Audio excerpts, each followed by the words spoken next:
நிறைய சேல்ஸ் பர்சனுக்கு ஒவ்வொரு ஆஃபீஸில் வந்து பார்த்திங்கன்னா டார்கெட்னு ஒன்று கொடுப்பாங்க. இந்த டார்கெட் அப்படின்னு கொடுத்த உடனேயே வயிற்றில் புளியை கரைக்க ஆரம்பிச்சிடும். யாருக்கு புளியை கரைக்க ஆரம்பிக்கும்? அந்த டார்கெட்டை எப்படி ரீச் பண்ணுறது, இந்த மந்த்தினோட டார்கெட்டை எப்படி ரீச் பண்ணுறது அப்படின்னு ஒவ்வொரு மாதமும் அதை பண்ண முடியாதவங்களுக்கு வயிற்றில் புளியை கரைக்கும்.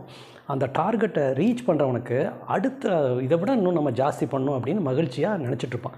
ஸோ டார்கெட் இன்க்ரீஸ் பண்ணால் என்ன ஆகும்? இன்சென்டிவ் நிறைய கிடைக்கும். ஸோ இன்சென்டிவை டேஸ்ட் பண்ணவன் டார்கெட்டை ரீச் பண்ண பார்ப்பான். அவனுக்கு இன்சென்டிவ் தான் கோல். ஸோ டார்கெட் அப்படிங்கிறது ஒர்க்கு. ஸோ அந்த ஒர்க்கை நம்ம ஏன் ரீச் பண்ண முடியல அப்படின்னா அதுக்கு ஒரு வழி இருக்குது. இந்த டார்கெட்டை ரீச் பண்ண முடியாதவங்களுக்கு உள்ள ஒரு பெரிய விஷயம் என்ன அப்படின்னா, சில விஷயங்களை வந்து ப்ரீ பிளான்டாக பண்ண மாட்டாங்க. ப்ரீ பிளான்டாக பண்ணுறதுன்னா என்ன? கஷ்டமான விஷயத்த முதல்ல செய்கிறது. எல்லாருக்குமே அதுதானே. ஒரு இடத்துல வேலையை ஆரம்பிக்கிறதுனா ஈஸியான விஷயத்த முதல்ல ஆரம்பிச்சுக்கிட்டே போய் டயர்டாகி கஷ்டமான இடத்துல நம்ம விட்டு போட்டு ஓடிடுவோம். ஸோ அதனால் டார்கெட் ரீச் பண்ண முடியறதில்ல.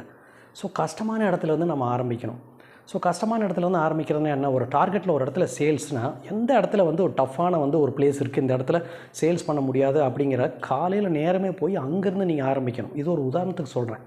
ஸோ கஷ்டமான விஷயத்த முதல்ல செஞ்சுட்டு ஈஸியான விஷயத்த கடைசியில் செய்கிறது இந்த டார்கெட்டை அச்சீவ் பண்ணுறதுக்கான ஒரு மைண்ட் செட்.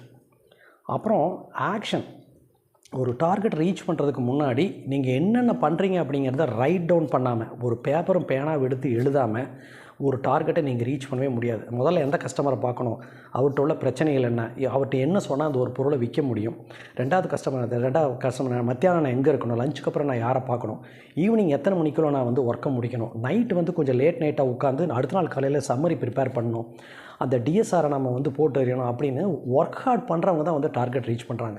இதையெல்லாம் பண்ணாமல் காலையில் 10 மணி லேட்டாக படுக்கிறனால காலையில் 10 மணிக்கு வந்துச்சு அவசரமாக ஓடிட்டு வந்து சீனியர் மேனேஜர்கிட்டையோ ஓனர்கிட்டையோ இப்படி தலையை சொஞ்சுட்டு, சார் இன்றைக்கி பண்ண முடியலைங்க சார், எப்படி இன்னும் 2 நாள் கழித்து பண்ணுறேங்க சார் அப்படின்னு சொல்கிறவங்க என்றைக்குமே டார்கெட்டை ரீச் பண்ண முடியாது.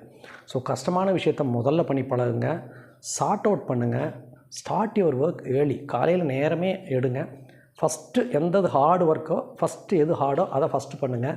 ஈஸியான விஷயத்தை லாஸ்ட் பண்ணுங்கள். ஈஸியான விஷயத்தை ஃபஸ்ட்டு பண்ணி ஹார்டான விஷயத்தை கடைசியில் பண்ணுறவங்க யாருமே இந்த டார்கெட்டை ரீச் பண்ணவே முடியறதில்ல. ஸோ இதை ப்ராக்டிஸ் பண்ணிட்டீங்கன்னா, ப்ராக்டிஸ் எத்தனை நாள் பண்ணணும்? 21 டேஸ் பண்ணணும். ஏன் 21 டேஸ் பண்ணணும்? It's a human psychology. நீங்கள் தொடர்ந்து ஒரு விஷயத்தை 21 நாள் அல்லது 25 நாள் பண்ணிங்கன்னா இட் பிகம்ஸ் அ ஹேபிட். பண்ணி பாருங்கள். நீங்களும் வந்து இன்சென்டிவ் என்ஜாய் பண்ணலாம். மறுபடியும் ஒரு நல்ல வீடியோவில் சந்திப்போம். அது வரைக்கும் பாய்.